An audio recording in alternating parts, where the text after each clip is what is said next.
2, 1, and we're live. Alright, I guess. Thanks for coming over. Thanks for doing the podcast. Yeah. Let you guys introduce yourselves and kind of tell the world a bit about yourselves. You can go first, Fergus. Oh, I'll go first. My name's Fergus, and the second half CoConnection. Sometimes the first half, don't really know. You're kind of working out the particulars, but background's a lot in computing. I went to college, got the computing course, and went into a corporate job then, and figured out that it's not actually what I really wanted to do. I always had a massive interest in video editing, so I started doing that full time for myself.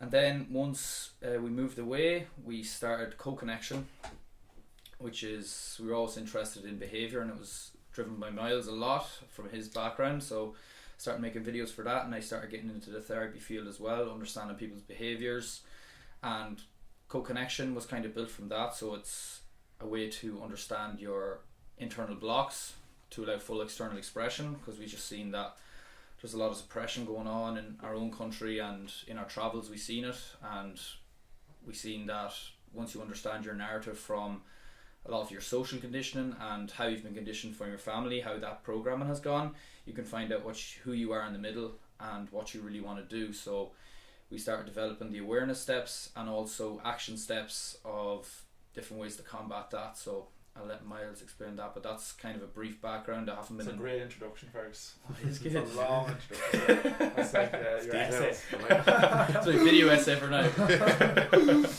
Okay, so my name's Myles, and I am here along with Fergus Murta, just to let you know, and we're over CoConnection. There's two of us. It's not the one voice.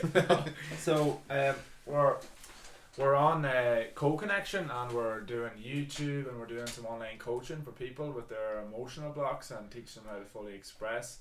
And my background is actually in therapy, so I was a personal trainer, and then I went on to do massage and then anatomy and motion and PDTR, and learn about neurology and biomechanics and basically just how the body works in general. And the reason why I done that was my background is a lot of injuries and a lot of sport, and through them injuries it culminated in a lot of problems, and then to overcome that I found that the answer to my biggest issues actually came in the emotional side of things. So the emotional blocks that was going on inside me were causing the pain to persist, and the majority of my pain was actually emotional in origin. Great introduction from the dudes. So yeah, I mean, like, that's kind of developed develop your outlook on how you go about treating people then. So you kind of view more on it's more the emotional side and how that's kind of impacted. Is it like the injuries that people have gotten, or is it more kind of like chronic pain? Or? It's more the chronic pain and why it would stay there despite, say, no structural damage, or let's say even the fact that my wrist was broken 10 years ago. I still have pain in it. It's like puzzling to why that was, and try to figure it out. And that's when I came across say anatomy and motion, because I tried a lot of different other methods. Yeah. And then I came across things like PDTR or neurological aspect, and then I started figuring out that it was the brain that decided whether pain was going to show up or not, and it wasn't necessarily structural, which blew my mind at the time. Whoa! Yeah, which just blew my mind and changed my whole perspective on understanding pain and understanding that maybe it's not always structural, and that really changed my perspective on things. So it's kind of the perceptions of pain and how that kind of plays a role in the impact on you as well. Like. Yeah, there's definitely a lot of misunderstanding when it comes to pain. A lot of people would assume that you can get an X-ray, you can get a scan, and you figure out the cause to why you're having, say, a pain in your wrist, or why you're having a pain in your knee, but it's not always as simple as that. Like, the way the brain records trauma is very complex, and it's very, very interesting, because with me, like, I would have had so many problems in the past with like just niggles and old injuries coming up again and again, even after years of it happening. And then, like, for me, when I was 20 years old, I developed a medium grade rectal prolapse. So, like, when I went to get treatment for that, or when I get consultation, I never really got any answers to why it happened, because I never actually had one accident that caused it. Just kind of came all of a sudden, just over maybe a 2 or 3 month period, and I couldn't figure it out.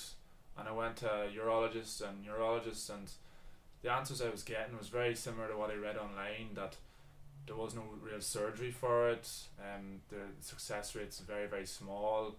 I don't want to cut off part of my colon. And then the drug side of things is not really going anywhere either, because it's a structural problem. And then when I just read that narrative of the medical community, I just felt like there was no other solution but just to believe in something else. And that's kind of really what drove me into a neurological side of things. And then I started to, like, I did hear of stories of like, oh, the mind affects the body. I'm like, what does that even mean? Like, I thought that was just woo woo, and like, what is that? What is the mind? And then I started to kind of figure out, like, the mind can cause pain in your colon, or the mind can cause pain in your knee. And I was like, what is that? And then when I started to flip the word mind with the brain, and start to say the brain can cause pain in the knee, or the brain can cause the colon to change its functioning, then I'm like, okay, that makes total sense. So I just changed the word and started to understand how it worked completely different. And then that kind of opened my eyes to actually believe now that maybe there is something I can do. And then around that time I came across PDTR, which is a type of functional neurology that allows the nervous system to change how it perceives previous trauma.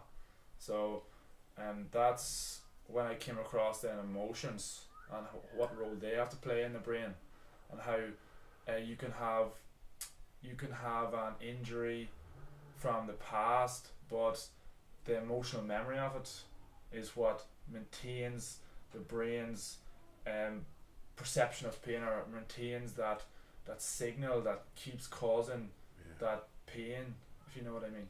Yeah, for sure. Like, I've seen it with a lot of people who've had, say, an injury in the past, whatever it is, say they've hurt their ankle, and then they're constantly guarding their ankle and not using it, and then as a result there's some, underuse injury or something similar as a result from it, from simply it not being used, and them thinking that it's hurt, always kind of thinking like, oh no, it's hurt, I can't use it, not realizing that.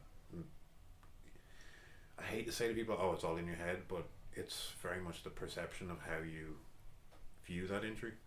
If that makes sense. I mean, I know it's kind of what you're touching on. Yeah, it is. It's like sometimes you get injuries, but later you don't have any problems with that ever again.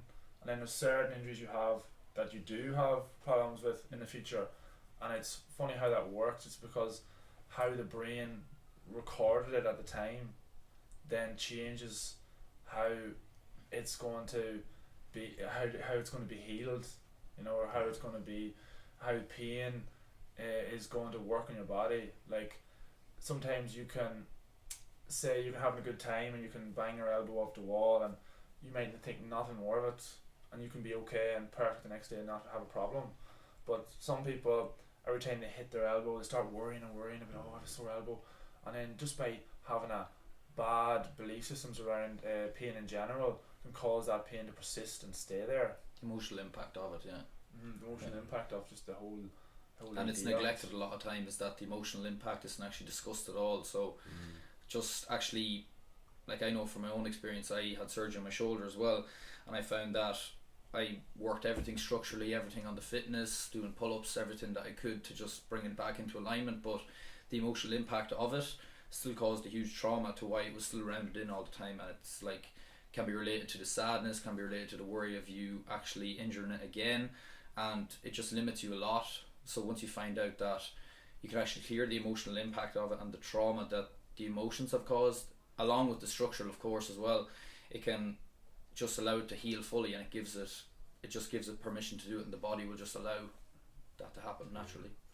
Yeah, I mean, it's almost to me like something that you see within, I suppose, not just the medical field, but the therapy field and the fitness field as well, that you see this kind of like mechanic approach to people where it's like, oh, here's the root, like, you know, the pinpoint, root of the problem, so we're going to fix that, and then everything else should be fixed, rather than viewing it as an entire picture, like viewing what's inside the car. If the person's driving it into walls all the time, is that what's going wrong? Is there an issue underlying it? Like, you say, oh, this car keeps getting broken all the time, I don't know what's going on with it. Well, yeah, stop driving it down the yeah. side of the hill now. Exactly, but I think that brake might be in good use. I might use a bit more. Yeah.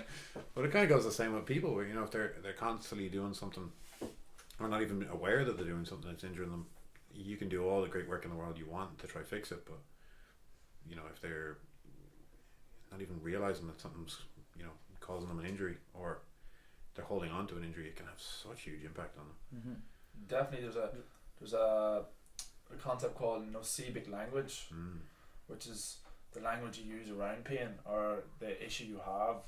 And if you have what I say limiting language, or a language that doesn't accurately represent what you have, it can really keep a problem in your body that you don't actually, that should be healed. You know, you can have people labeled with a condition, and they think it's fixed then.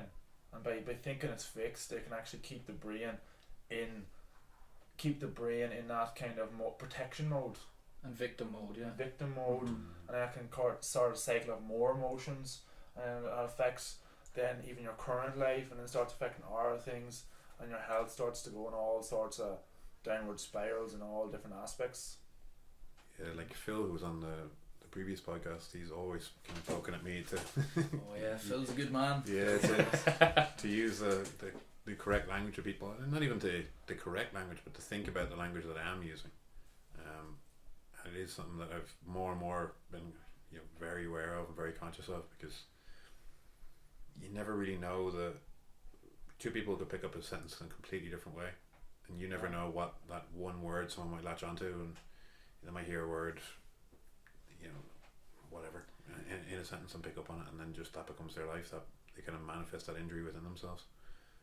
You just hear like just the typical labels you have is like, oh yeah, that's a genetic condition, or something like that's probably the most obvious. Genetic condition is such a complex thing to say without backing it up, like saying, oh, you have, say, depression because or your family has a history of it, doesn't really mean anything really. It's just an option, and you have to look into it, and you have to see whether it was environmental or whether it was actually genetic. Did they have depression because they were in prison most of their life, or you know, were they beaten as a child? Or, you know, it's so many complex, variables. and to give a diagnosis with fixed labels, it's very destructive, because it takes the power out of the person, and they start to look external now, and they're not thinking that they can do anything about it, and that causes even more problems, and that causes the pain to persist. And you'll see it a lot with just in Irish culture in general. You hear like, oh, what happened to you? And they're like, oh, they reckon it's genetic. And once they hear that, they just stop any further curiosity. They stop like trying to actually go any further. They just think, okay, it's genetic. That's the way it is. It's in the hands of the doctor, or it's in the hands of somebody else, so I may as well sit here and I'll be a victim. Yeah, but you could do so much to actually put it back in control of yourself. Like not just take the advice you've been given, not just take the diagnosis, actually be active to actually find a solution yourself. And what I can do, like I can change my whole lifestyle. I can control my fate, like not just get this diagnosis and that's it, because once they're told a fixed term, they'll just take on that belief system, and then after that there's no real going back unless you convince them otherwise, to say no, this is not it, because it's not a chance for you to suffer, it's a chance for you to actually do something about it. It's opportunity for you. And I seen that myself when I was going through my own internal blocks, when I always looked for a lot of acceptance and validation and sympathy from other people, that I used to think that was just it, and that was the only thing I knew. It was just a dogma I was stuck in. And once you actually see an alternative, you're like, oh no, wait, this is actually a chance for me to grow and find out about myself more, so I can overcome these internal blocks, then hopefully I'll help other Like a people good as well. example of that right now bit of a different context, is like, this is my first time on a podcast, and I'm feeling like a lot of energy in my body, like a lot of charge, you know. And you could say like, oh, that's nervousness, or you could say it's excitement, but you have no idea which it is. Yeah. So why not just say, okay, I don't really know, and enjoy the fact that you're pushing yourself into a comfort zone, or out of your comfort zone. And I think that by pushing yourself out of a comfort zone, usually like you grow a lot afterwards, and usually like you feel like a massive sense of completion, accomplishment, and fulfillment, achievement. Yeah. And once you've done it once, and you allow yourself, like in this moment right now, like I feel an awful lot of tension around my say heart region, and I feel a lot of tension, and like I could start saying, oh, I need to try to avoid doing this right now, and I need to avoid feeling this right now. To put across a certain image. Yeah, what are they going to think online? Or think that I'm in control all the time, or I could just like let go and allow this energy to go in motion in my body. And by allowing myself, allowing the energy to go in motion in my body, I'm telling my brain basically that no, there's no longer a reason to fear this anymore. This pattern that you've memorized of fearing this, there's no longer a reason to keep it anymore. And now the brain has been given an opportunity now to totally repattern that belief. And the next time I will go on a podcast, or next time I go on a similar situation, my brain is no longer a reason to put myself in fight or flight mode. It's gonna go, oh yes, this is because there's no suppression. It's just you're expressing exactly what it is, what's in your body, and you're actually, once you acknowledge it, the charge or whatever's kind of holding that in place kind of seems to fall away. And it links to a concept that we actually talk about when we're talking about CoConnection, is radical honesty. So being honest with how you're feeling, being honest with like the feelings and sensations in your body. You don't have to know exactly what it is logically. Maybe it's related to something that you can go back to in the future, but just to acknowledge that it's there usually takes a lot of the charge away.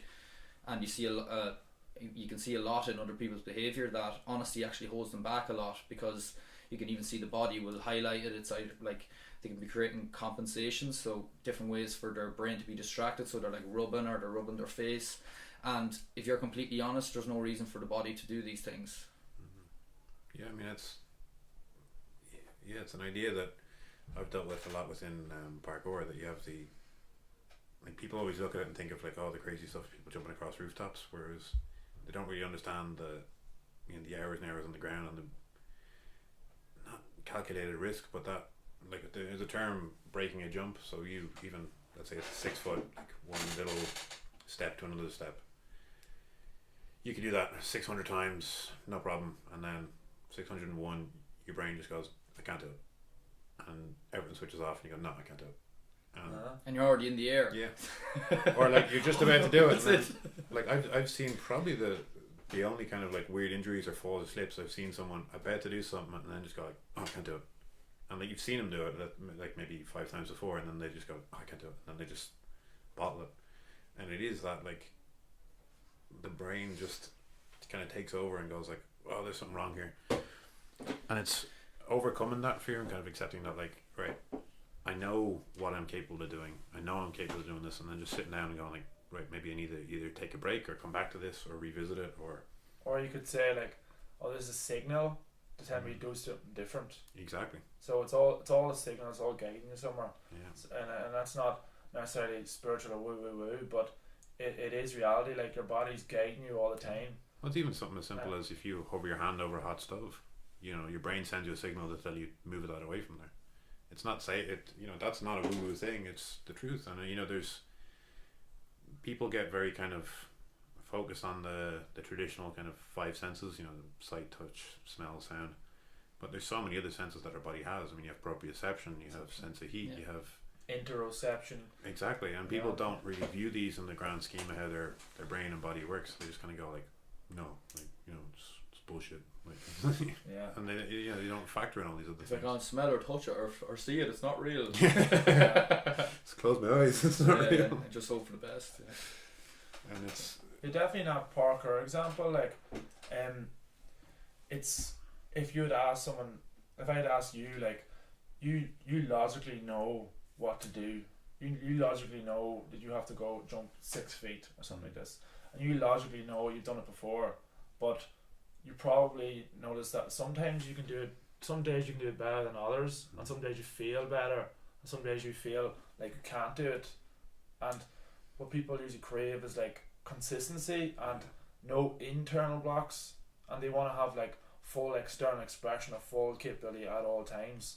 And I find that the way to do that a lot of times is not necessarily to teach more steps or add more information. It's usually take away something that's blocking them. Yeah. Usually I find that a lot in sport or even in exercise.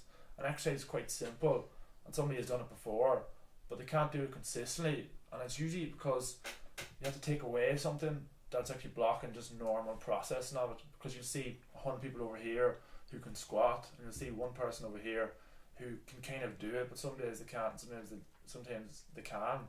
And like, if I can take away an internal block, they probably will do that all the time.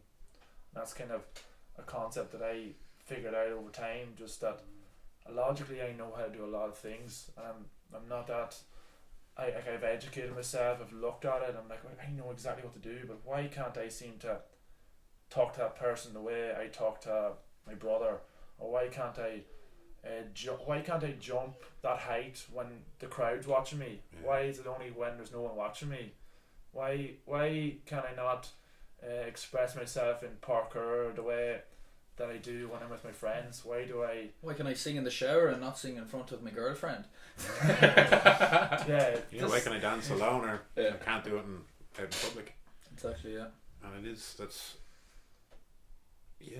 kind of accepting and facing fear, and I think you kind of touched on it earlier, is kind of that the kind of self-acceptance of the things that you have to do, and kind of accepting that, like, oh, I could just completely ignore this and not do it, or I could step back and go, what is it I need to do to be able to do this? And I think a lot of people, like, you know, with the kind of therapy example, they just want a quick fix. They want a pill that will fix it. They want a surgery that will fix it. They don't kind of think that, right, well, that was one step, so now I got to go and do the rest of the work myself. And there seems to be like a very big push for a lot of people now to just be like, oh, just fix me, just whatever it is, whether It's just a something quick fix, and Yeah. that you're coming from the wrong place straight away if you're just looking for a quick fix. like, in your experience, would you find that your biggest issue with, say, a personal trainer? Would you say that people want a quick fix, something faster, or what would you say? I'd say a lot of people who come to me, I kind of make it quite clear as to the way I train and the methods that I use. But what I find probably the biggest, like what I would call like the industrial fitness complex, is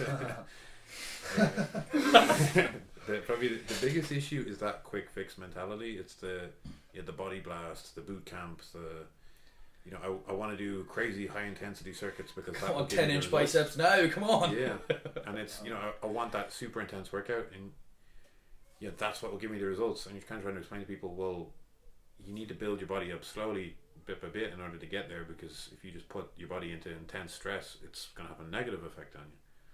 And people are like, no, I'll just go to that trainer down the road who will give me the super intense workout. Like I think there was an example I've given before on one of the podcasts of a lady who I was training, who was basically getting issues with the training she was doing in her knees. I think it was like doing burpees or something in a boot camp, and she was just like, oh, but I really love it, so I'm just going to keep doing it. And I was kind of like, well, would you not like step back and figure out why that is, and if that's the thing that keeps injuring you, maybe you should figure out something else. And straight away the reaction is, no, but I just feel really good doing it. And you're just like, well, that is great, but there are other ways to improve your body and to also feel good doing it. And it's funny, sometimes like I get that as well, where I'd see the solution, and they can listen to it, but they want the thing that they're doing that's causing pain. They sometimes want that action more than they want to get rid of the pain. So, for example, you see somebody say eating constantly at night when they're watching television, for example, and you're like, oh, do you want to say lose weight or lose the stomach aches you have in the morning, or like yeah, I want to lose the stomach aches I have in the morning after eating all that food. I don't want to give up them crisps.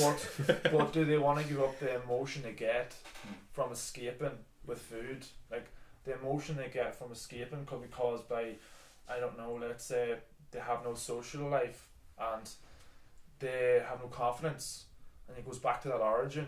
And because of that, they compensate with eating junk food at night, watching television, because they get a buzz out of it or a high, and then that high is more important to them unconsciously than overcoming the stomach aches in the morning. And that's how you follow the trail of whys, and a lot of times you figure out the origin, and a lot of times it's emotional origin. So you see a lot of pain as well.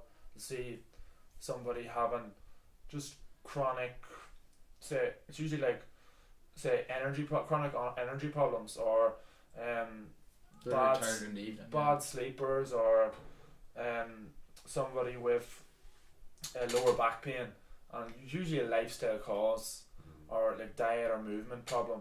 And if you track the trail of whys, you'll see that they don't want to put in the work to, say, overcome, say they don't want to put in the work of changing their diet. And if you follow the trail of why, it could be because their friends don't have good diets and they're in that environment, and then they don't want to get new friends, because it's too hard, or there's an emotion that's too hard for them to deal with.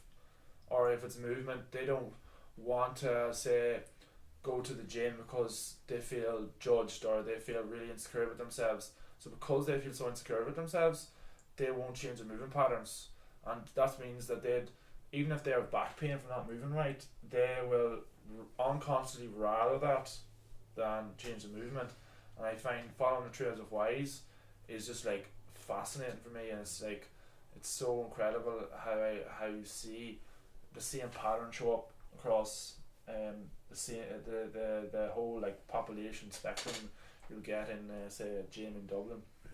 And that's something that I've seen a lot. And I remember, I forget who wrote it, but there was an article I read a while ago about, I think it was called like Create a Strong Environment, and it was referencing like an old time strongman gym from like the 1800s, and there's still world records that have never been beaten that this small gym had set. And 1800s? Yeah. Oh, really? Wow. Oh yeah, like some really crazy stuff that's still never been even come close to. And the one thing that they had that was so unique was, it wasn't just one or two people that did it. Almost everyone in the gym had set these crazy records. And one of the real ideas that people had behind it was that they'd created this environment where everyone was pushing each other, and that, everyone talked about it. And they essentially created this community of people really focused on helping each other achieve these things. And it seems to be something that is really kind of only creeping back into the picture now within the fitness community. Like when I was down at Cafe Move down in Cork, with Robbie Driscoll and those guys, that they're working to create a community, not just you come here and do your workout and leave. And I think it seems to be like a real kind of like tribe. Yeah, it's a really sad thing that seems to be missing within society now. And I know again, without sounding too woo woo, but it's such an important factor in people's kind of their emotional wellness. To have that community around you, and to have someone you can go to and shitty times. I want to say one thing for that is that I use the word, why do you're using the word woo and I'm using the word woo, it's not woo, and the reason why I have to say that is because generally when you're talking about the brain, something that's like so well studied, it's obvious that a sense of community isn't really important for your brain, and it's studied so many times. But the only reason you have to say woo woo is because generally in society they're so disconnected from, I would say, consider reality of like what your brain's actually built for. Like, it's built for certain lifestyle, it's built for certain way of moving, certain way of like certain types of food, certain types of interactions with people, and if you don't put it in that environment, it's going to have a very difficult time of adapting to anything else. And I think that's an easier way to understand it. And I'm kind of sick of, to be honest, I'm kind of sick of constantly having to say, oh, it's not woo woo, but it's kind of an entry point into someone listening to you, and once they listen to it, they're like, oh yeah, that actually makes sense. And I think one of the big issues within Irish society at the moment is that we're so quick to be flippant about things, that as soon as something is kind of sounds a bit contrary to what is popular opinion, that we're very quick to dismiss it. So we'd say something like, you know, having a sense of belonging or a sense of community or a sense of a tribe is a very important thing. Someone will hear that and go like, oh, that sounds like you want to set up a commune or something, you know. But you're just saying to people like, let's say you grow up in a small rural town in Ireland and you knew everyone in the town and you all got along really well, and if you needed a cup of sugar, you go around to the next door neighbours and they'd help you out. People go, oh yeah, that makes a lot of sense. That sounds like a really lovely place to grow up. That's what you're getting at. You're not getting at the, you know, we got all like shag each other's wives or something. You know. Yeah, and you can definitely see that with what people focus on. Like if you're not focusing on actually what the needs of the brain are and what, like actually bringing people back to grounded state where they're running around saying, I don't have good Wi-Fi. I'm in a fight with my boyfriend. All these things. You're like, okay, that's okay, but you have food, you have water, you have shelter, you have social interaction, you have movement. So what do you actually? Everything else is only secondary to that. And I think a lot of people have forgotten what the needs are, and we take them for granted so much that because we're lived in such a privileged society, we tend to just take the needs for granted and just focus on the wants. It's very wants-based. It's very wants-based society. Very much. Yeah. It's like, as like Edward Bernays said, you know, the father of marketing would commonly be phrases like Edward Bernays, and Edward Bernays had a famous quote. Was it his? Yeah, it was one of the corporation heads that came to him. Yeah, it's one of the corporation heads. Said that man's desires must outweigh his needs. And we want to change America from a needs-based society to a wants-based society, and that was like the start of radio in the early 1920s, and that was quite like revolutionary at the time to think that way. And Edward Bernays was actually the nephew of Sigmund Freud, and he had heard about Sigmund Freud's research at the time, and he was he was just getting into like business and making money as usual, and he took Freud's work to back to the States and used it for it was called public propaganda at the time, but used it for propaganda for a company, and it was kind of a different way of doing it at the time. And he started to study like people are driven by unconscious desires, not so much like people are logic. rational. They're not so much rational. And he started to think like, okay, so if we market the feeling or the feeling you get from a product rather than the logic of the product, that would change a lot of things. And then he started to develop that with like using the radio to go against the government. So the government would coincide with a lot of companies, and they would team up, and then it developed and accelerated years later to what you have now is like a wants-based society where people actually don't know the difference between what they need and what they want, and that can be dysfunctional when it comes back to the very start is with pain. So their basic understanding of the body is so small that they will do a lot of strange things to overcome their pain, but it's not even there's not a lot of education at all in how to deal with pain or how to understand just basic emotions and how to overcome a basic fear. You just don't get it at a young age. You don't get it as a teenager. It's incredibly ignored, especially amongst young men. I mean, it's just completely glossed over. Like, it's just, you know, get that attitude, I'll just man up and deal with it. Yeah, because a lot of it's to do with suppressed feelings. So we're told that a lot of the like quote unquote bad feelings that we're told are bad, like shame and sadness and worry, we're told they're bad feelings and don't feel them. And like the thing is, every emotion has to be expressed. And I was just hearing the other day that whenever I'm happy it tends to go really fast, and it's like, but you're suppressing all the other emotions. They would run their same lifespan, the happiness would, if you just express them fully. And that's a lot what we try and focus on in CoConnection, is trying to get you to express every emotion fully and try to treat every emotion as neutral. There's no bad or good. You don't know if it's bad or good. You're just told that it's every emotion's neutral, and you just You express it fully the same way you would any other emotion. And that's the thing. I mean, it's okay to be sad. It's okay. You know, to be it's sad, okay to yeah. have any emotion. Like, you have this weird thing, and I suppose it is that instant gratification. I mean, it's kind of even come back to community, that we have this instant community. We open up our phones, we go on Facebook, we have however many hundreds of people there, but you can't talk to them. You don't do this. Like, this has become such a rare thing in the modern world, and yet it shouldn't be, to sit down and have a long form conversation with people. And yet it is. I mean, it's not something that friends do very often, unless it's with alcohol or something along those lines, you know. And it's not emphasized in society, and yeah, like there's definitely people who would emphasize something like that are usually what I would say like kind of getting out of what is social conditioning. They're kind of starting to think a little bit more for themselves, starting to be a little bit more conscious, starting to figure out maybe my life's a little bit better when I start to connect with people more. Maybe the idea of going after more money and more materials and more, like, not saying anything wrong with that, but just doing that, kind of just doing it, is you're kind of digging yourself a hole. Like, it's kind of what you said earlier, it's the why of it. The why, if you're just seeking monetary wealth, why? Like, what's your end goal? I remember someone saying to me what's your 2-week plan? And what he meant was, let's say someone says, oh, I want to retire to a tropical beach with a cocktail in my hand. He says, all right, what's your 2-week plan for that? What happens 2 weeks after that when you're sunburnt, you're hungover, and you feel like crap, and you're just sitting there on the beach? What do you do then? What is that goal? Like, why do you want to have all that money? Now, maybe it's to provide for your family and to look after them. Then great, but you need to. Is that pursuit, that constant pursuit of money, taking away from the time with your family?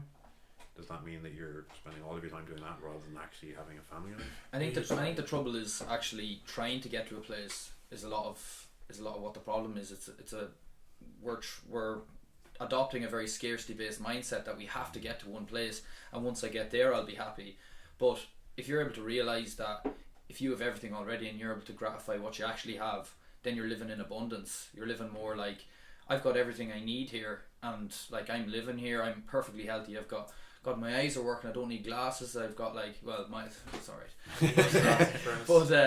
But if you realize face for radio, let's just say that much. Yeah, if you realize you have everything already, then you don't have to get to anywhere. That will happen naturally, and it will naturally occur because you're living in abundance and you're living out of fun a lot of the time.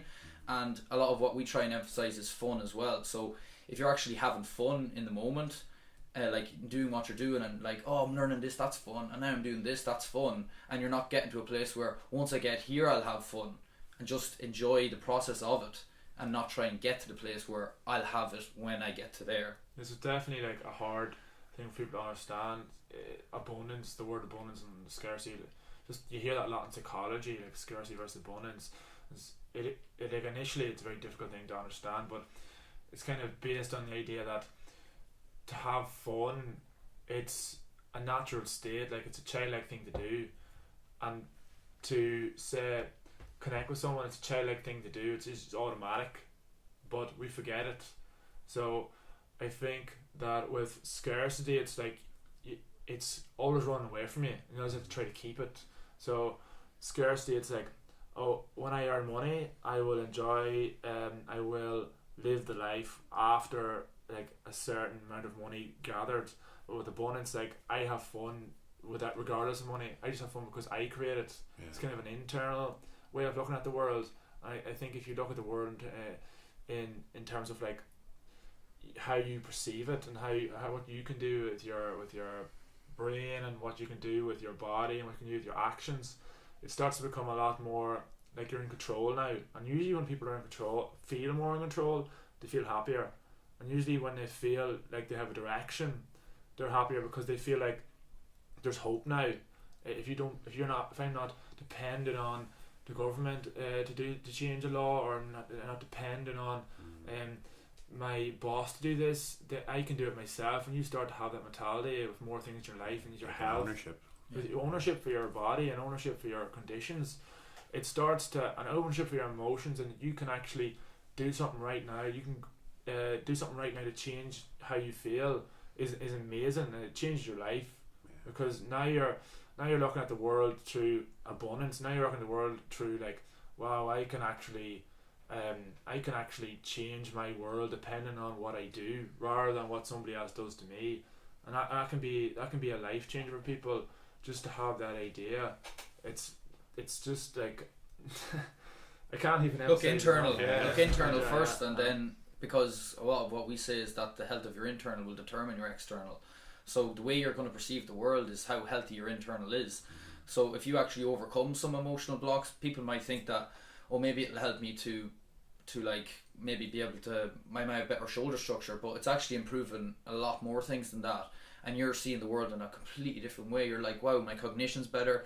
I'm actually able to perceive what's going on around me, and like I'm overall experiencing the world better because of it.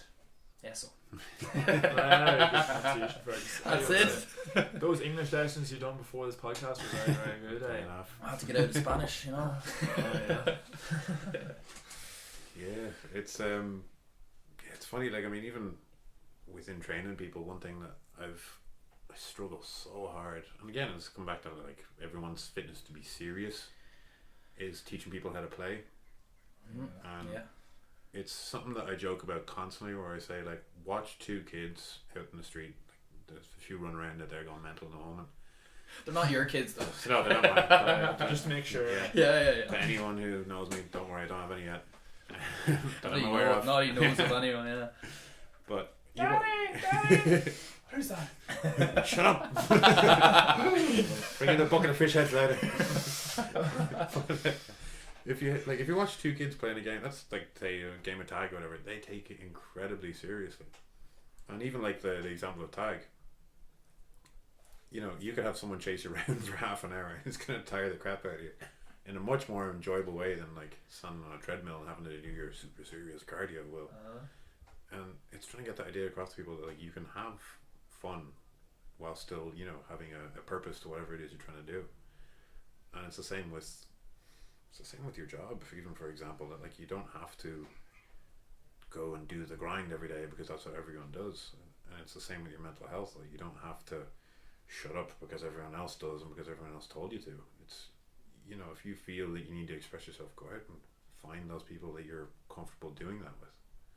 And I think that's something that we see a lot of here. It's just like, no, just that's the way it is, so just do it. Yeah, it's like automatic behavior. Fergus used to term it AB behavior. AB. That's AB. It's like, is that a blood group? No. AB, automatic behavior. And it's like, automatic behavior.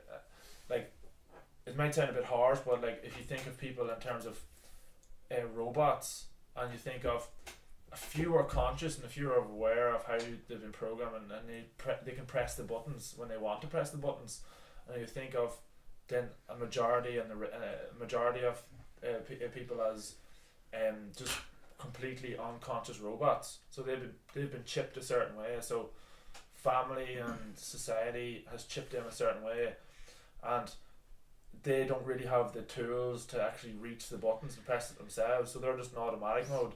So you'll see like somebody who say gets angry and they'll blame everything around them, everything in their environment, but themselves. They won't look at the mirror because they're just in that automatic behavior of, this is the way emotions work. It's somebody else's fault and that's it. Mm-hmm. Or you'll see somebody who goes to work and does a certain job just because that's what society programmed them to do, and there's very little conscious about them in terms of like, oh, I chose this because of, and you'll not get many great reasons. Mm-hmm. If you ask someone or just kind of inquire into someone, like, why are you doing that? Why are you scratching your head?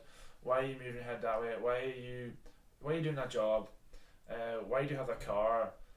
Why are you friends with that person? A lot of times they have no idea at all, and they'll give you a surface layer answer, so surface layer that it's a kind of you kind of see that it's just automatic behavior.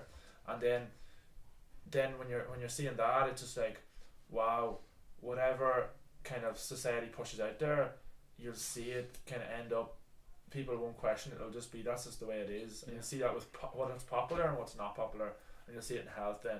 So whatever you don't see on television is weird and different, and that's automatically no. that's a kind of a sad thing. Like, oh, if it's different, don't do it. You know, hey, whoa, that's dangerous. What are you gonna do out of that? You can't do that. You can't do that. What are you doing? You're having fun. No, you can't do that. No one else is having fun. What are you drinking? You're not even I'm drinking. not having fun at all. Yeah, and they'll always see the external as the problem. But something I heard last week was very interesting. It's like whenever you point the finger at somebody else or something else, remember there's 3 fingers pointed back at you. So always look to how you can internally change first, and then go to the external. And you can actually see that. Wow, it's actually I'm the problem. It's not all those people. But yeah, back to that. It's like you'll see people. We're always like we're talking too much about people. We'll see ourselves even doing this. Yeah. I'll see myself where I'll be doing something and Fergus will be like, why are you doing that? And I'm like, oh, it's because because I just want to do it. I'm like, what do you mean you just want to do it? Oh, because like it felt comfortable. And I was like, okay, why did you feel comfortable? Actually, it's kind of because I was didn't want to be honest with the person, so I was kind of feeling more comfortable like, looking the other way, and it's like, okay. And then you start to get kind of more answers by like kind of following the whys. And you can actually see at a point where there'll be so much resistance and barriers built up that, like you've done it with me loads of times, where it's like, oh, why do you do that, Fergus? And I'll keep coming up with story, and Myles, I can just see, because you spend a lot of time with Myles, you figure out, it's just like, Myles just think I'm telling stories here, maybe I'm just telling stories here, and then it's just like, I don't actually know, and then it's like, there you go, so you don't know, so let's figure out what the problem is.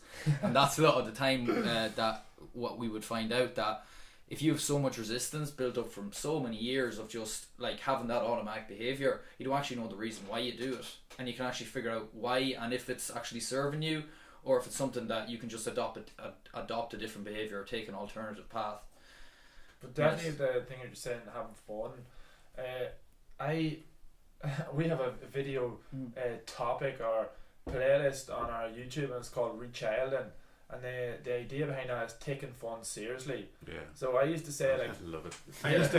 I used to say like in my previous job, I was saying, okay, if we take fun seriously, our output, our productivity output would be much better, and actually the company will perform much better because we're playing into what our brains are naturally designed for, which is fun, and our cognition will be better, our tasking will be better, our energy will be better, our hormonal output will be better.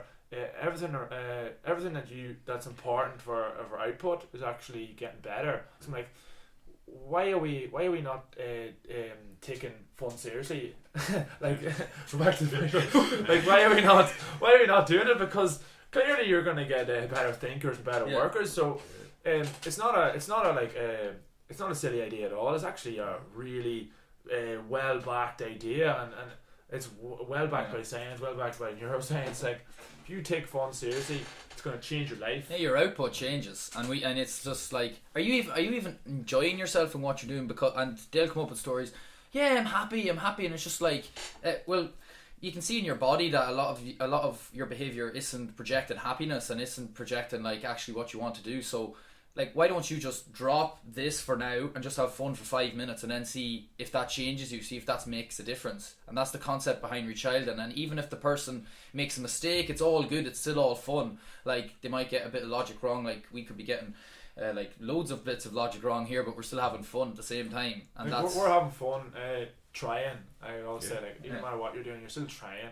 Like when you're say, oh, and I went into personal training first, I was like, yeah, this is the way, it's this is exactly the way, blah blah blah, and then you quickly get humbled very fast, and by doing that you're like, okay, if I take fun seriously, I'm using the idea of if I don't know everything, first of all. If I admit that, then I'm gonna have more fun because I'm not trying to come across a certain way. I'm not trying to come across as Mr. Perfect. I'm not trying to avoid failure, and I'm not trying to avoid failure. I learn so much faster, and I actually enjoy the process, enjoy being myself, because I'm showing up as me, not as the character that is suitable for acceptance. You know, that's a big thing, and like you'll see it in our culture, because we're all Irish. You know, we see it in our culture. Like there's definitely characters people play because that's what For they everybody, yeah. that's what they have best found to fit in when they were younger, and they will continue to play that character, and whatever group they're in, they will modulate the character for acceptance, regardless if that goes against them or not, who they really are. If they don't agree with the group's behaviour, but if they don't accept themselves, they will fit into a character that does suit the group. You see that. You pretty see that much. me? That's what I was for a long time, just like playing a different character for all these different groups just to fit in, and that's where you use your intelligence, just like test out what they might like, and then if they don't like that, then change your character to suit that, so you're just fitting into this character of who you are. But I'm playing a character for this group and a character for this group over here, so if they actually meet up, they'll actually see that, well, you're actually a completely different person in both instances. And I seen that especially when we moved abroad, that when I was being questioned all the time, I started to be like, God, I don't actually know who the hell I am, because I've played a character for so long. I played a character in my job, a character for your family, a character for this group, a character for that group, and it's just endless, and you can't figure out what you actually love to do. And if you can't accept yourself by being who you are, then you're only playing, like, the people that you're with, who are they loving really? They're not loving you, they're loving the character you're portraying. And that's seen a lot, and I'm seeing the pattern a lot throughout a lot of other people as well, and I can empathise with it, because I'm like, I can see I can see stories a lot of the time, and I'm just like, I was way better than you. I told way better stories. I was able to play way better characters than you are, and I can tell you it doesn't serve you, because it's not actually who you are, and you're not actually loving and accepting yourself because of it. I think we're really detrimental to yourself too. Like, I mean, that's probably one of the biggest things with, like, young Irish men, where they kind of, you know, it's like, oh, not going to talk about emotions, like, oh, it's fucking gay, like, don't talk about that, like, you know, Yeah. don't do that, like, you're like, yeah, but, you know, I'm depressed. Like, you don't hear young lads talking about that stuff, or, like, you know, it's all just Maintain the freedom. yeah, it's all just bravado, like, you know, oh, I'm great, like, oh yeah, girls and all this stuff, and it's like, well, you know, it's also okay to, like, you know, not be okay. Maintain the unrealistic masculinity. Yeah. Like, maintain what you learn on movies or whatever's projected as masculinity at the time. You'll see a big thing in Irish culture is that when it comes to emotions being expressed by young men, it's definitely, first of all, it's fear of, okay, they'll see me different, they'll judge me for this, they'll not see me as being quote unquote strong. That's definitely the first thing. Second thing is they can't understand their own emotions. Even the peer groups or their friends can't understand their emotions, so to feel someone talk about their emotions is almost too much for them. So they will avoid it, and they'll go, oh yeah, okay, you have something wrong with your head, okay. They'll be like this, and there's very little curiosity into someone who has, say, depression. And you'll see the most common thing you'll see with mental health problems in Ireland, or even videos on interviewing people who've been affected with families with suicide or just depression. You see, like, oh, I never seen it coming.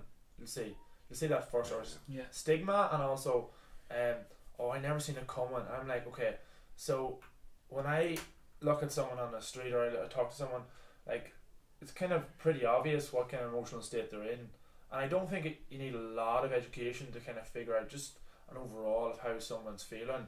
But the general education, or the general conversation around emotions is so poor that we can't even recognise if our own brothers are feeling down or not. And I think that's very, very sad, actually. I think it's something, like, I know everyone talks about, like, oh yeah, we need to talk more, but we need to talk more intelligently, not talk more. It's not quantity, it's quality of questions. Right questions, it's the right questions every time. Exactly. It's obviously the way we're talking is not working, so we need to change something drastically. It's not like a small problem, it's actually a huge problem. Like, statistics show we have, like, the fourth highest teenage suicide rate last year. Yes, for men in Europe under 40 in Ireland, you're more likely to die of your own hand than any other cause. Wow, yeah, it just shows terrifying. the lack of education that's happening, and the lack of talk we actually do about emotions, and it's all treated as taboo, just like many other things. But it's such an important part of your life that you need to express, and you need to actually there was lots of studies done where people don't actually have any one person to turn to in times of need. They just they bottle it all up and they just have that suppressed emotion, and it's going to come out in one way or the other, because the body's built and the brain's built to actually express that emotion. And if you're not doing it, I think a bit of advice, like, or something that definitely works for my clients and has worked for myself, is that when you have to, like, when you create a space, or what I would say creating a space means, or creating an environment or a group of friends that you can turn to, is definitely the number one. For me, it's the number one step. It's at least have one person, find one person that you can talk to, and talk to them. Like I would say, creating a community. It doesn't necessarily have to be a lot of people. Even like you say, if it's one person you can turn to and talk to, that can make a huge change in your life. One person, and then look at your peer group that you are talking to or hanging around with. Like, they do say that you are the average of the 5 people you hang with most, and that's important to take into consideration when you're talking about how you are overcoming emotional problems. If they're not accepting you because you are feeling quote unquote non-happy emotions, if you're not feeling really in joy state, then people are kind of like, oh, what's wrong with you? Like, and then they're not accepting that. It's like that's a normal part of life. And if somebody even like you pose that question, it's what's wrong with you?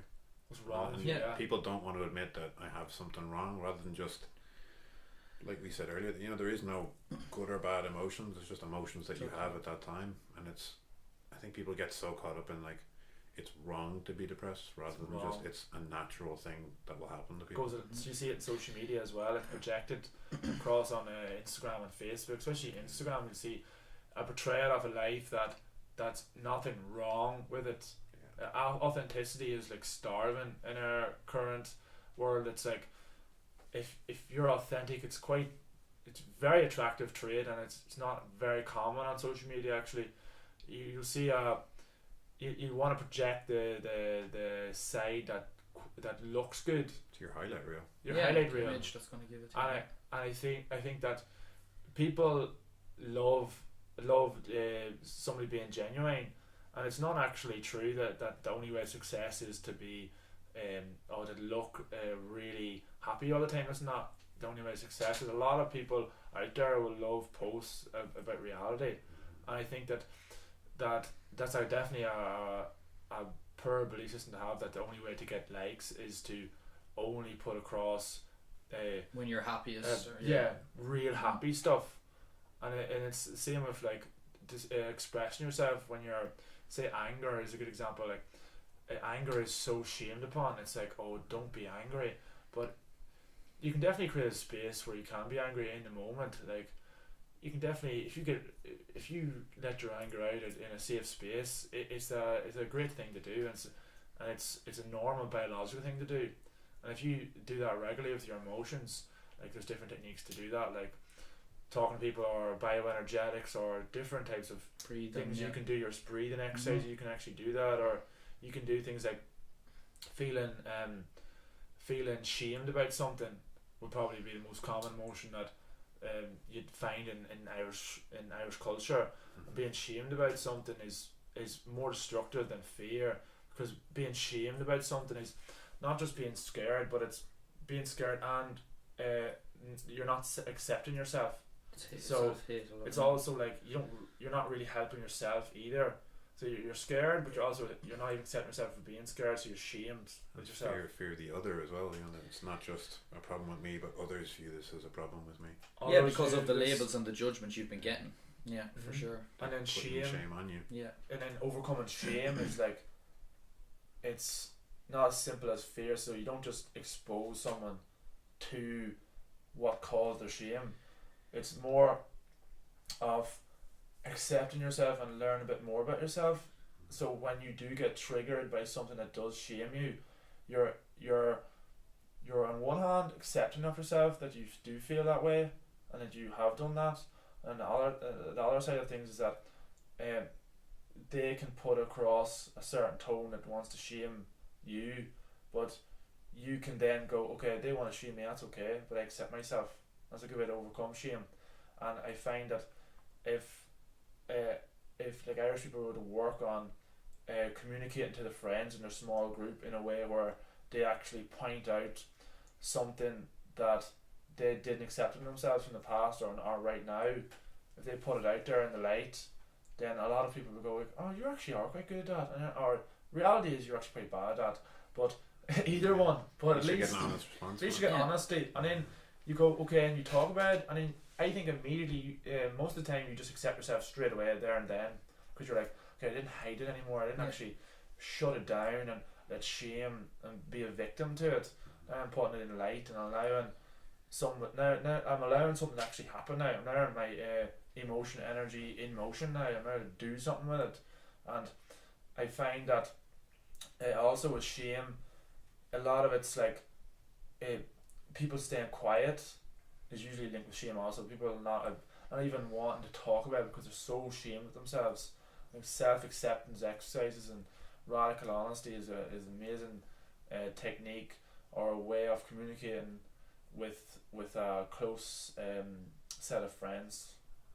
And actually, you'll find the people around you will be more accepting of you as well. Like, they'll actually be drawn more to the authenticity and the vulnerability that you're after showing, and that's again to what Myles said. It creates the space for them to be vulnerable too. So if you actually start the trend, because no one will actually start it. Like, be the leader, be the one to actually be the one to say, I had a big problem today, I felt shame because of this. It creates the space for other people to do it, because they're like, oh, now I don't have to put up this character and put up this image that I'm all grand and everything's fine. Actually, things aren't good, and you might find out that something that you've revealed that's making you vulnerable might actually expose somebody that is actually suffering from depression. And you'll find out, lads, I actually have had depression for 3 years, and this has been really bothering me, and it's actually linked to what you've been talking about there.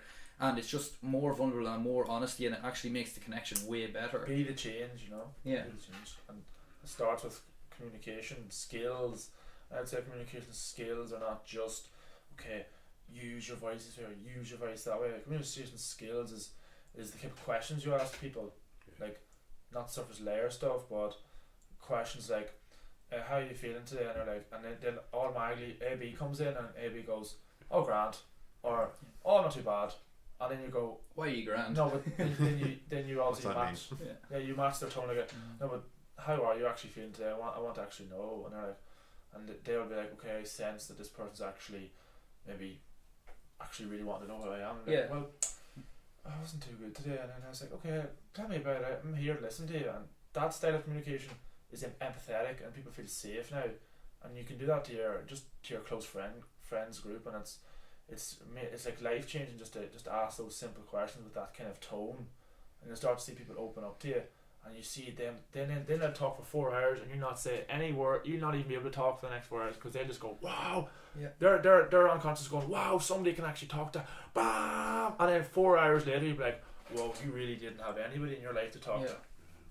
And then all you have to be there is just to be there to listen and just say I understand like, and not be quick to judge about it. That's all probably they need is just someone to actually go, you're alive, I'm listening to you, I accept you. Yeah, it's just an ear to listen. Sure. And I mean, I remember seeing a study recently that, I forget the numbers, it doesn't really matter anyhow, but they were saying that someone, like people are actually much more likely to like you if they help you. Like if you allow them to help you, they're much more likely to like you as a person as a result of it. Like a lot of people think that, oh, you know, they're gonna like me if I help them, but normally it's the other way, because you're showing that you trust them, you appreciate them, and that you want their help, that you want them to be part of your life, and that you want them to help you, whatever the circumstance is. And I mean, it's, I think for a lot of people, and especially young men, you know, it's that fear of being like, oh, you know, there's something wrong with me, like I shouldn't be upset or sad or depressed or whatever, you know, I'm scared to talk to my friends or talk to whoever, and you shouldn't have that fear. And I know it's great me sitting here going, you shouldn't, but it's an incredibly difficult thing for anyone to overcome. But it's taking that step and realizing that, like, it's okay to not be okay, and it's okay to step back and find someone you know, it doesn't have to be your best close friend. It doesn't have to be your mother or your father. It's It's not. It's just someone. Just someone. Find someone, and you'll start to realize that. You'll start to realize it was worth, like, you could literally have had friends for 20 years, and by opening up to someone that you feel safe with, you could feel like you know them more after one conversation than you've known your friends for 20 years.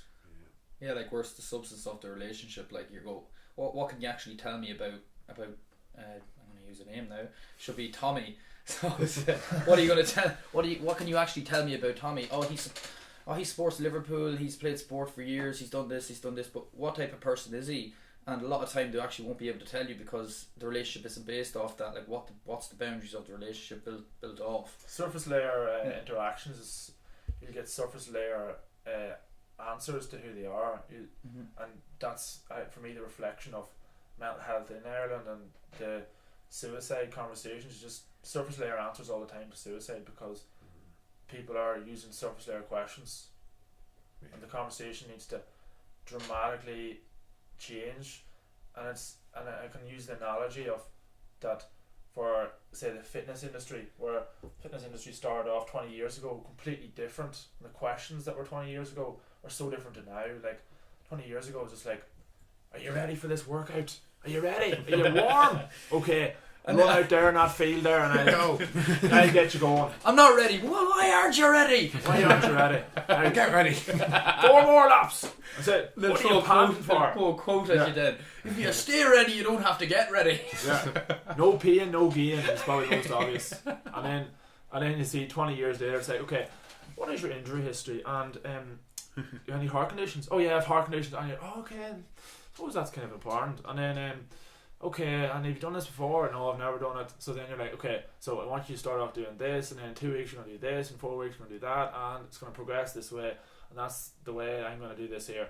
And that's kind of an analogy I would use for our mental health. We're at the very start. We're like, so you feeling okay? Oh, I'm grand. Oh, he said he was grand. Yeah, he told me he was grand. Yeah. But he was rubbing his head, and he was rubbing his body and everything. Yeah. Didn't know what He was banging his head off the wall, but he was grand. He must have a dose of the chicken pox as well at the same time. I'd say he's just stressed. What does stress mean? Oh, I don't know.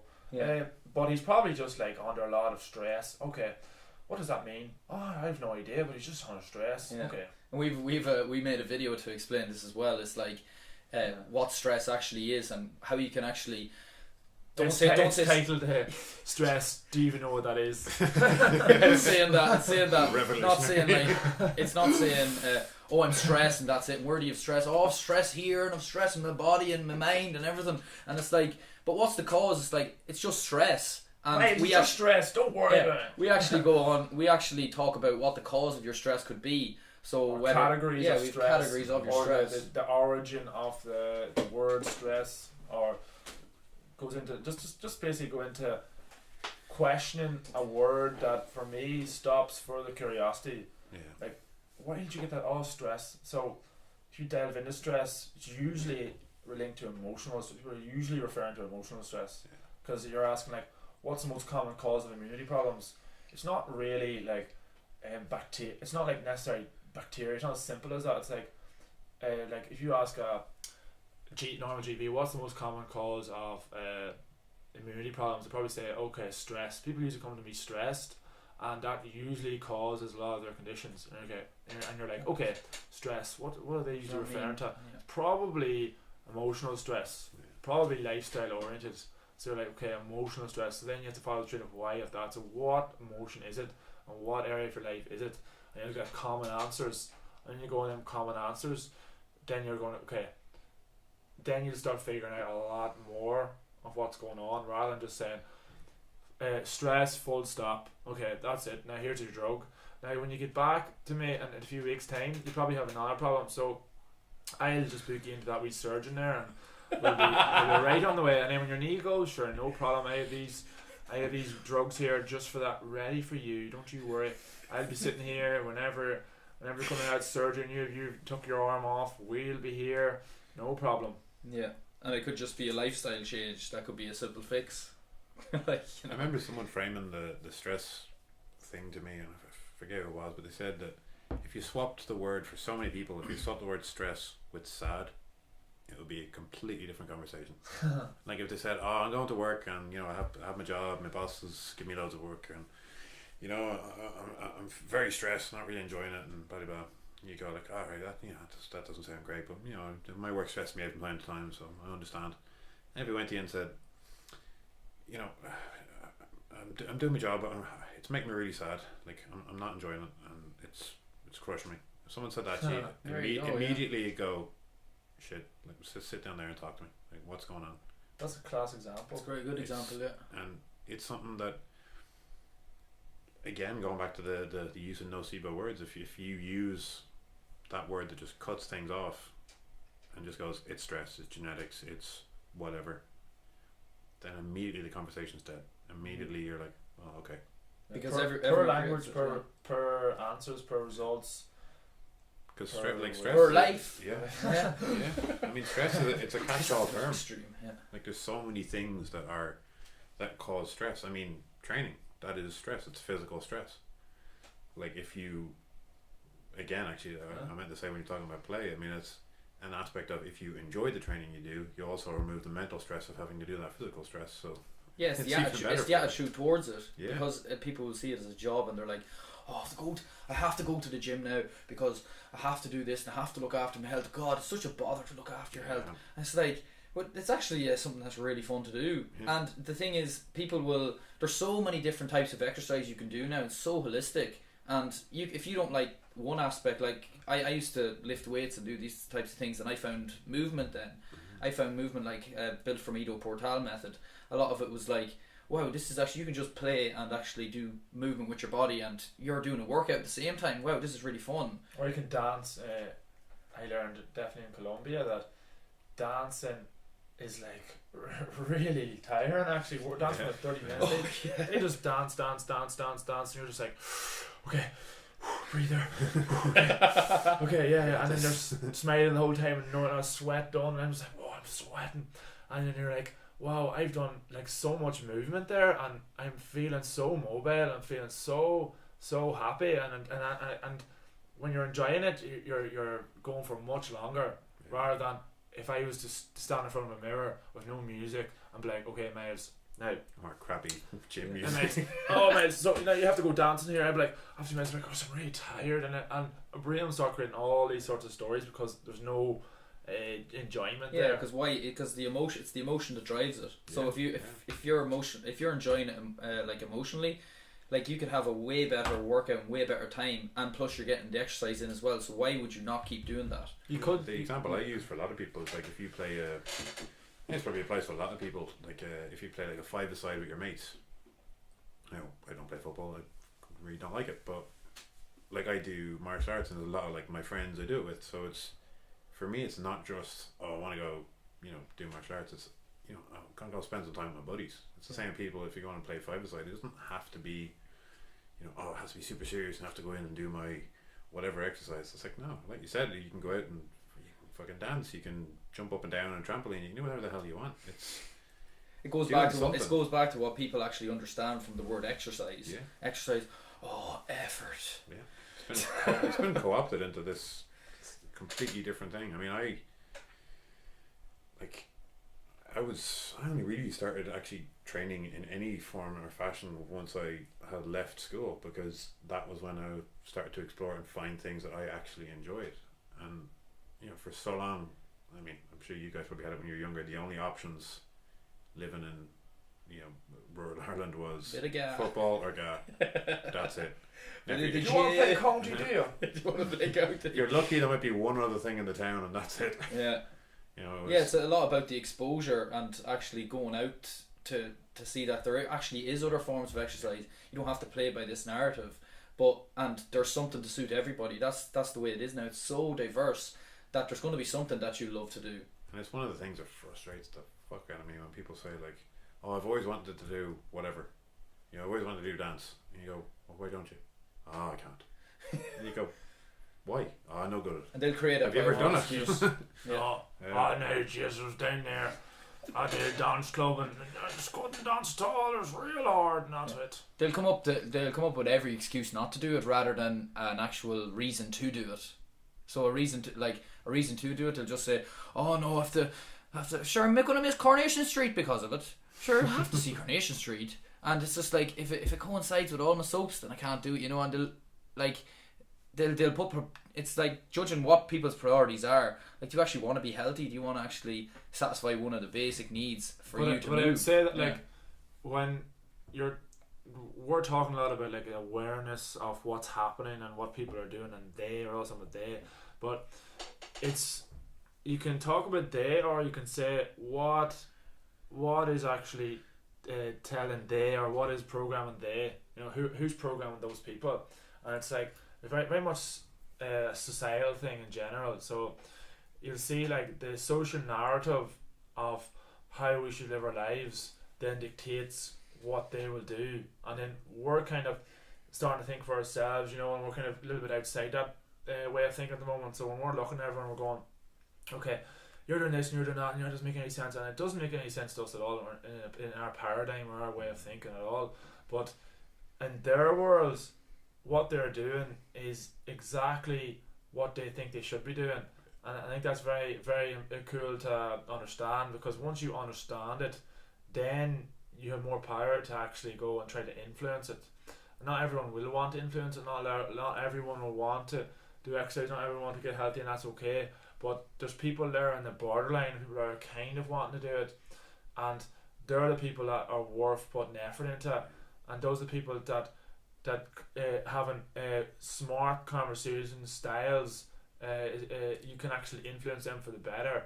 And I think, like, with health, for example, like, if health's actually fun is actually reality, but the narrative is that health is a job, health is this, you can just buy your way to it, no problem. I have a little skate that you abs can in 5 minutes. 5 minutes.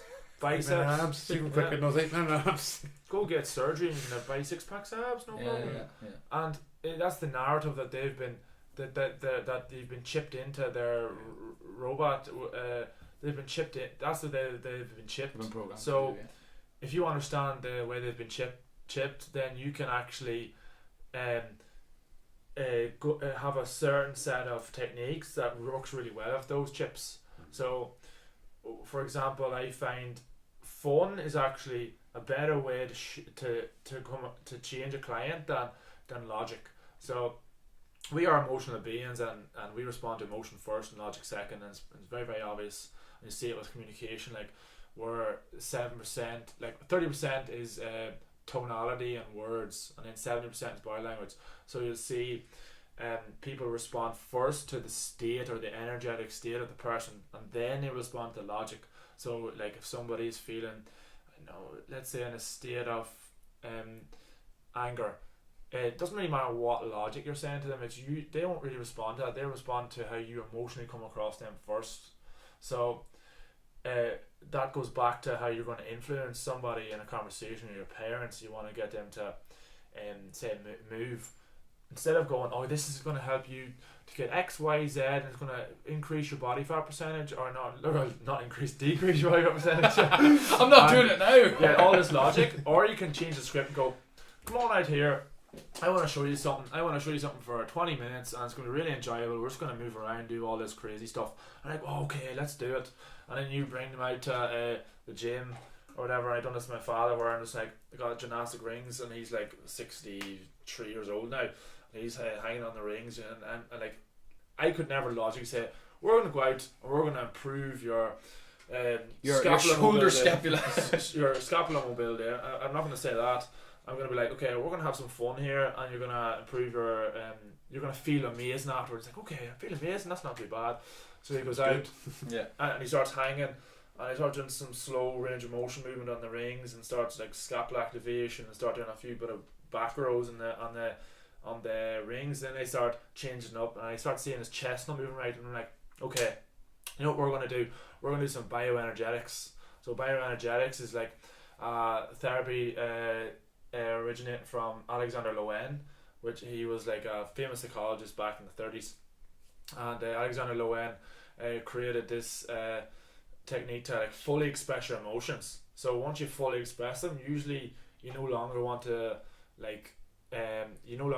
say express them again, or they're so dysfunctionally, like say anger. Once you let it go, usually it just goes away.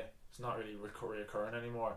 So he would have ways of like, when you're angry, just go rah, have a place to just go rah, or start going crazy for 2 minutes, expressing that emotion, and afterwards usually you're like so calm and chill, and you've no longer a reason to be angry anymore. Or let's say with fear, fully express that fear, fully let go of whatever the emotion that is. So I started doing this with my father. I started saying, okay, if you can't breathe right, let's just go crazy and breathe to the full maximum. So I got up, I stood up, and I started to slowly bounce on the back of my heels, and I started to show him how to breathe fully from your diaphragm. Open your mouth wide, lean back, and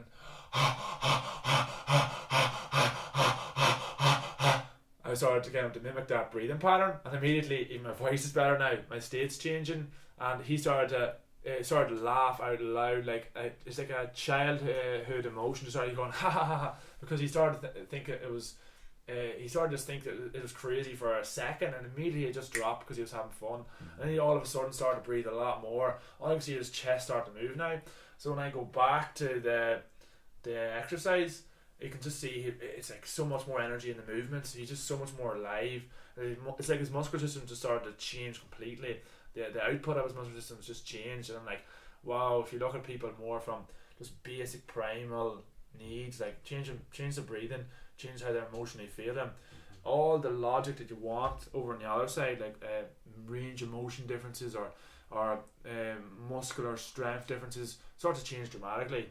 I think that's why if you focus on just simple things, simple breathing, simple primal stuff, it's going to dramatically change people's health and how they view it. For sure.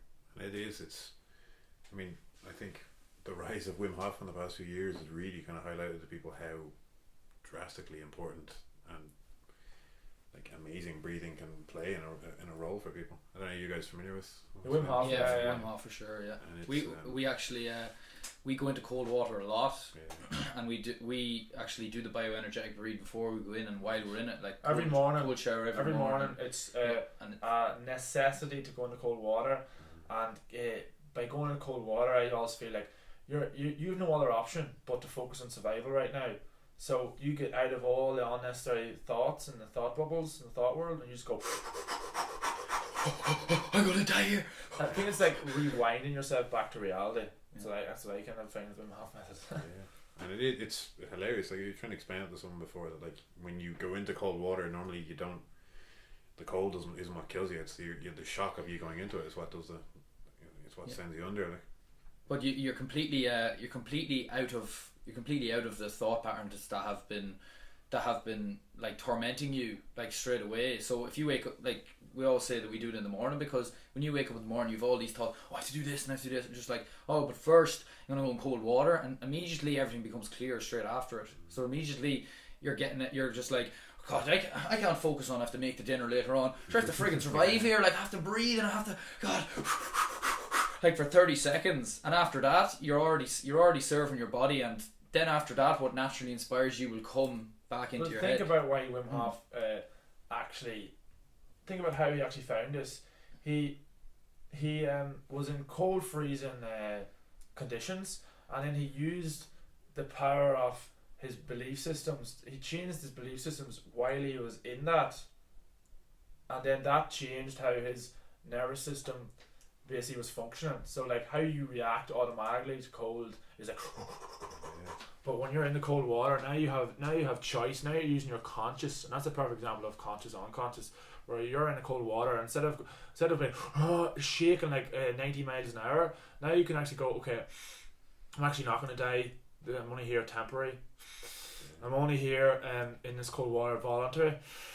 When you have those belief systems in your thought process, then your nervous system starts to go out of fight or flight mode and starts to calm down a little bit, and starts to calm down more. And the more you do it, you're telling yourself, okay, this is actually voluntary. This is an amazing moment for me to actually use my conscious and see how much control I have over my unconscious.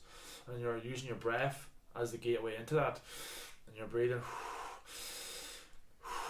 and then afterwards you're like, whoa, I actually feel really calm now in the water. I don't feel cold at all. And you're like, you're going your base. I think that's the perfect, one of the best examples ever of showing the connection between the conscious and unconscious and how to use it. Learn how to deal with stress, real time. Learn how to deal with stress in real time.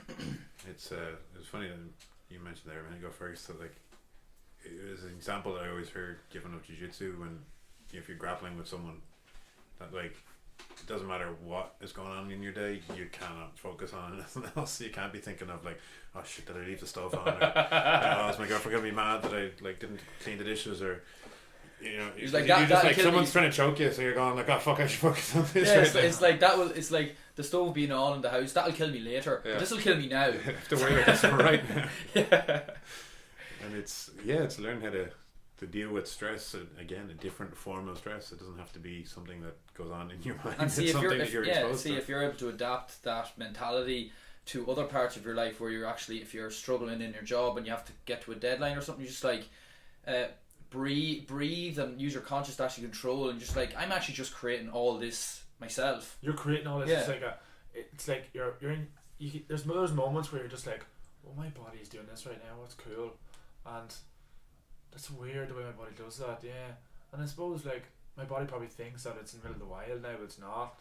I'm actually in the middle of an office, sitting down, probably the most comfortable place in the world, and I'm here reacting like there's a tiger beside me, and I'm like, okay, that's cool that my body does that, and it's like, accept that, and you're breathing and you're accepting it, and you're not escaping that feeling, and then after a while, the more and more different situations you get into, more and more your body just starts to calm down and relax and start to see like, wow, there's actually, it's not a suffering mentality, it's just like you're given primal functions for a reason to survive. Like, we're not really living in full reality at the moment because we're so living so artificially, but we'll see the value of these primal reactions when we're out in the wild, or we're out after the world is just falling apart, who knows, but Not yet, anyway. but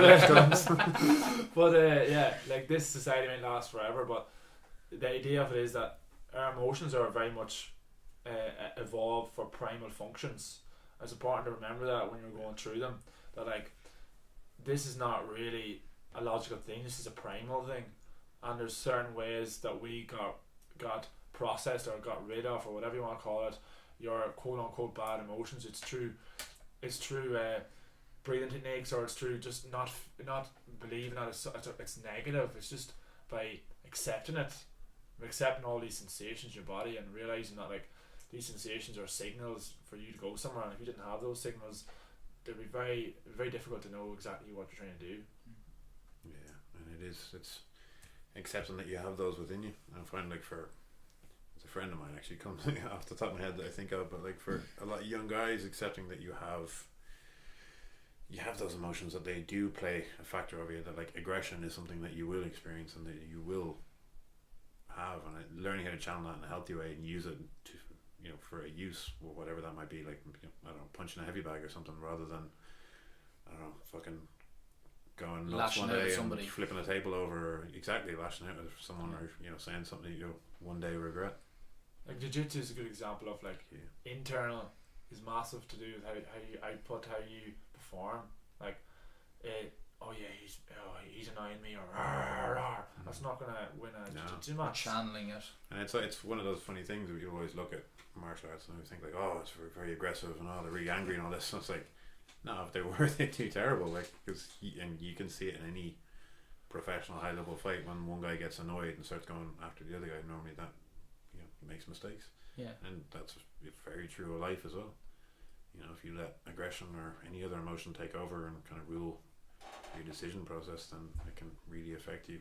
Yeah. You're not in control of who you are, and my favorite sport's basketball, and not my favorite sport's basketball, but my favorite sport to watch is basketball. And there's a guy called LeBron James, and I've watched him like pretty much most of his career, and he's always compared to like the best athlete ever, or whatever, things like this here. And there's people all the time saying like, oh yeah, this our player's better, that player's better, and this player's better. And despite all that, he's so like internally good, like he's functioned so well internally with his emotions and stuff, that he just seems to perform so well every single time he plays, and I've never seen an athlete perform literally every single day, every time he goes out, and it's an incredible thing to watch compared to where you see other athletes where you'll see them like sometimes lose their cool or lose their understanding of themselves, and you'll see like the athletes just go off the rails. You'll see sometimes athletes just go completely off the rails all of a sudden and lose their career because they can't process one type of emotion, or the way they thought themselves wasn't reality, and you start to see them just go down the drain. It actually reminds me of I think it come back to the play concept as well. There's probably one of the most famous Thai boxers, like Muay Thai fighters in recent years, a guy called Sanchak, and he's become really famous in the past kind of like 4 or 5 years in the West, just from like how much fucking about he does in his fights. Like he just plays with people because he's reached that level. He's that good, and you know, you're watching him with guys who are maybe 10-20 kilos heavier than him, which in fighting's unheard of. He's just playing around with them and like waving his face at them and smiling at them, hands behind the back, and then because he's having such fun all the time. And it is, he's reached that level. He's calmed down, he's not angry, he's just there to enjoy it.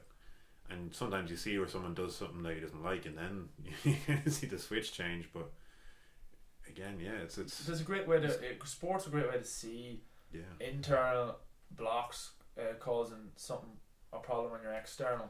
Like I've watched LeBron so long, and I see it so obvious in basketball where there'll be a player who's playing well, and all of a sudden you see just that little thing, somebody annoy them and just completely go off their shooting goes, and their running ability goes, and they get tired, and then weirdly they get injured. I'm like, okay, you see some players get injured a lot, and you see other players who just have this mentality where they're just like, I am like going at this 100% and I'm fully committed, and you'll see like just a completely different output. You'll see their skills never drop. You'll see them not lose energy. You'll see them like play around. Like LeBron is playing at the like in the finals every year, and you just see like it's so slow motion for him. Everyone just seems he shoots with his other hand in matches because I don't know why. Maybe he just has fun, and he always tries to mimic a past players' shots. Or he just go to the positions just to do that. And a lot of people are running so fast, like, oh yeah, I can't even get to this spot. They can't even dribble a ball without thinking that they might lose it. They can't even see anything else going around him. He can see like everything on the court, everything that's happening. He manages the team most of the time. He sees. There's one question asked the other day of him. It was like, do you remember what happened when this player scored that point at 6:26 in the third quarter? He's like, he names off every play that happened before that for like a 3-minute period. You know, every play, and he was playing. You know, he named exactly where they were in the court, why they ran that way, what was happening, why they done that, and what he done about that. He can remember it all in 3 minutes, and he was playing, which shows how slowed down everything is for him. He's not in reaction mode at all. He's completely in control of his internal. Entered that flow state. Yeah. I think that is a perfect spot to wrap up this. Just let people know where to find us. You can find us on Facebook and Instagram and YouTube as well. Our YouTube channel, CoConnection, and we've got videos to explain all of what we do and about the concepts, and then we've got all the action steps and the awareness steps as well. So all the videos are there. CO and then connection, all one word. I'll put them in the descriptions below the videos. Absolute pleasure, guys. Thank you very much. Thank you for having us. Very enjoyable. Thank you.